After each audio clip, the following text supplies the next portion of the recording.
Again, I'm going to talk a little bit about how we kind of see Internet of Things evolving and really how it's going to become a software-driven and an app-driven economy. In terms of Internet of Things, I guess I'm just a big believer now that everything takes a lot longer to develop than everybody thinks. So about 20 years ago, I'd started another networking company that did hardware TCP/IP. And so we were built into a lot of devices that connected to the first mobile CDMA network. But this is a picture of the first internet-connected hot water pot. And so this is back in like 1998. It was connected to NTT's wireless infrastructure, and it really provided a way where kids with elderly parents could start to track how their parents are doing by tracking their daily use of something as often used as a hot water pot. And it was funny because when we met the engineer who was designing this, what they did was they took a 3-liter hot water pot, and it ended up becoming a 2-liter hot water pot, and he had installed it at his grandmother's house. And so when we were there at the shop, he goes, "Hey, look, isn't it cool? I can see that she's doing fine because she used their hot water pot today." And I said, "Well, how does she feel about being tracked like that?" And he goes, "Oh, well, she doesn't know." And it's kind of funny because 20 years later, we're starting to see a lot more of these sort of ideas. But again, it's really kind of made me realize that designing hardware can be a pretty difficult thing. And especially today, all we hear about is how much money is going to be available for the Internet of Things.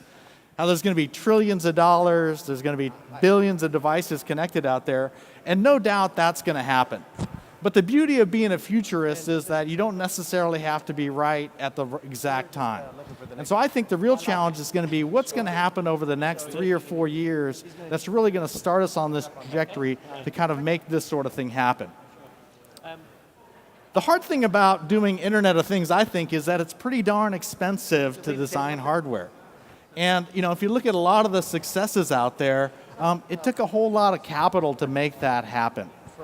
And a big part of the reason that we kind of view it's hard to do is that if you're going to put a product out to market, it requires a whole lot of competency in a whole lot of different disciplines that may be pretty far away from your idea. And so you may have a great idea for a sprinkler controller or a light fixture, and maybe you're a great app developer or a software developer. Well, if you actually want to bring that to market, you're going to have to at least find somebody that can do hardware design. You're going to have to do firmware for that design. You're going to have to think about certification, right, which can take a long time. If something doesn't pass FCC, you're going to have to do it again, and that might chew up 3 months. And so that gets difficult, and that's before you even get to manufacturing, which is what starts to eat up a lot of the costs. What if your product isn't that popular? How do you get the volumes to make it interesting? How do you get the cost down? And then you start getting into the area that especially many of us in Silicon Valley understand, which is the cloud and mobile sort of capabilities. And so with all those capabilities, obviously it ends up being a pretty big challenge to bring products to market. And so we really kind of view it as, how do you bring the app economy to Internet of Things?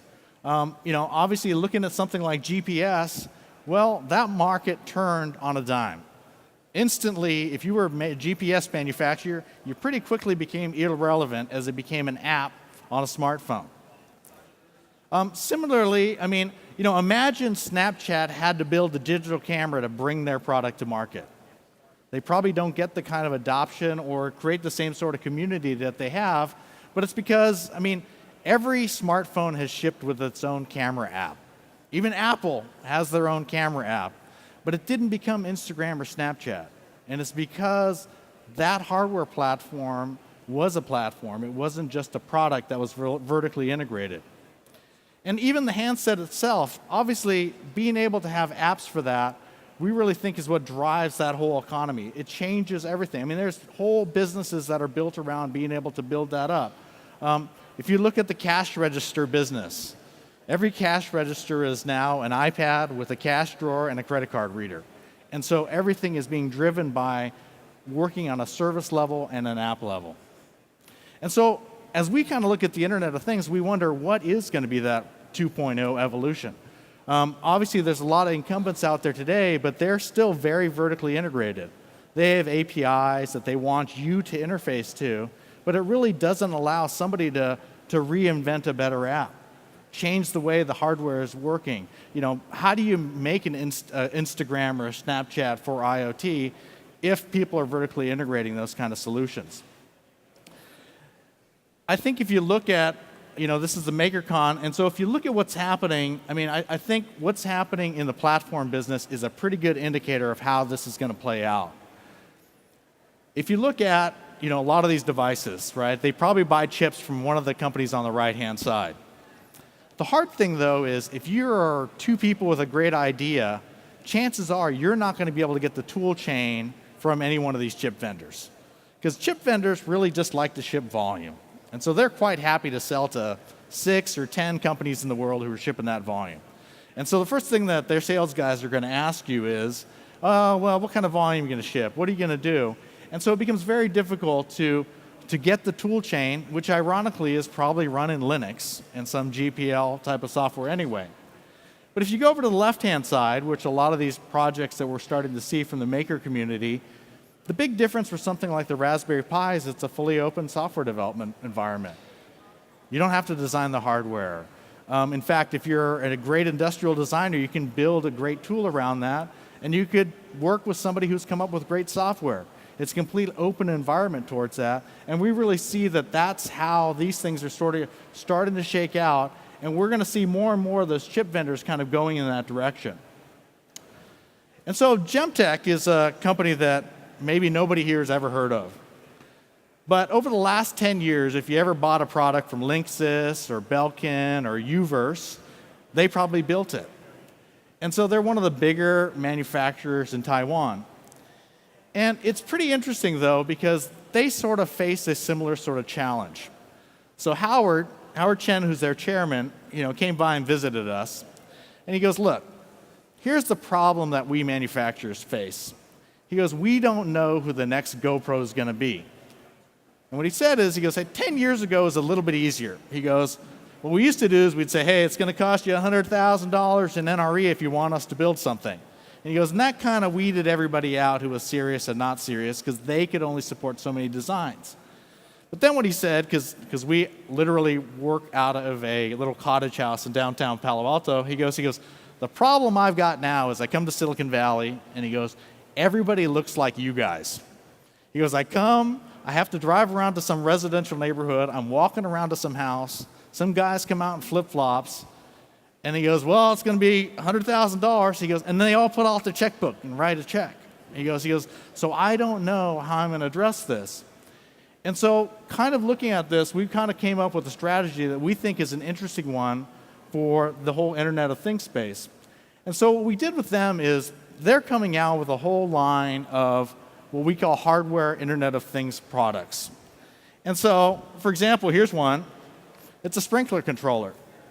Now, what's interesting about it is one of the biggest manufacturers in the world is building it, so the bill of materials is actually pretty low.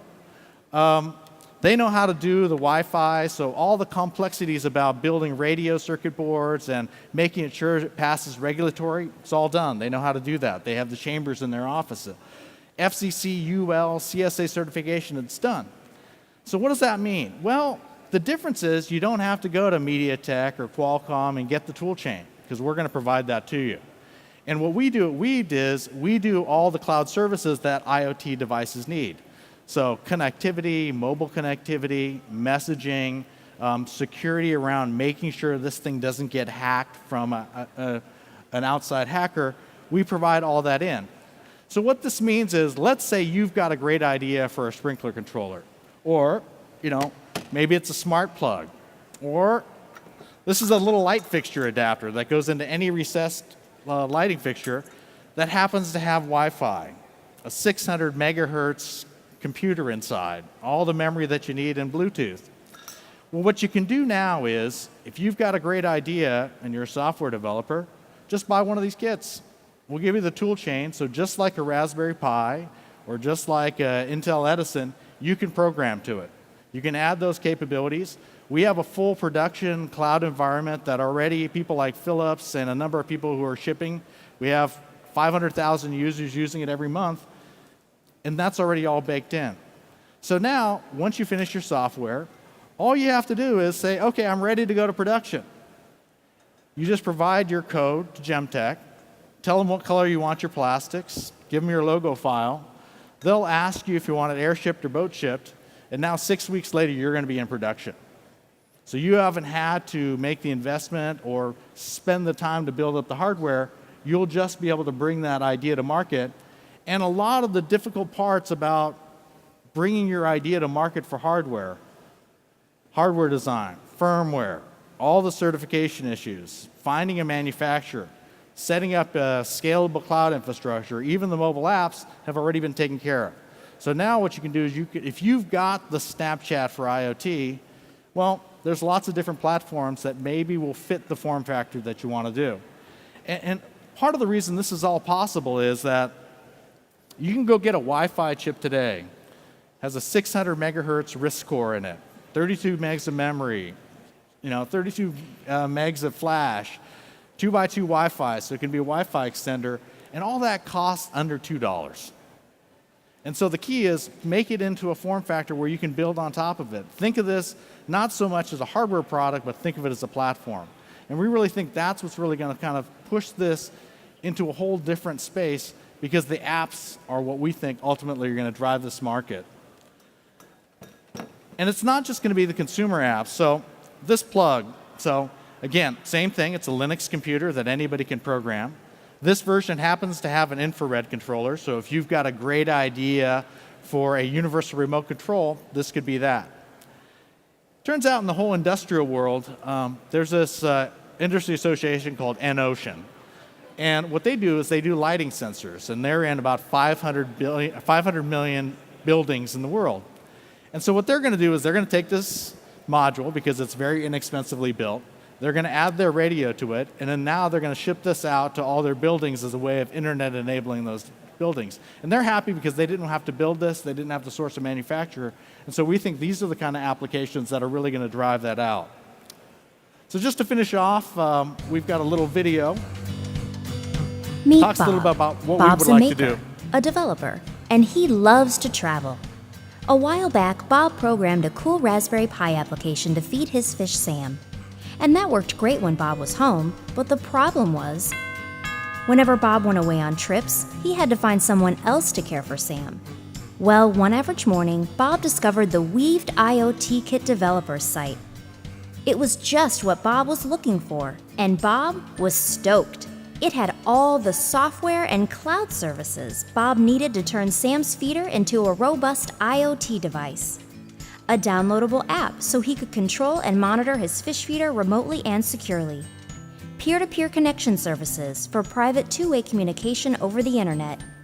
And even push notifications so he would know if Sam was in trouble. Now, as it turns out, other people needed Bob's feeder too. With the Weaved IoT Kit for Raspberry Pi, Bob was able to scale his little home-based project into a profitable company. And now he and Sam are doing just fine. With literally millions of makers out there, we're guessing there are more up-and-coming developers just like Bob who could use the IoT Kit by Weaved.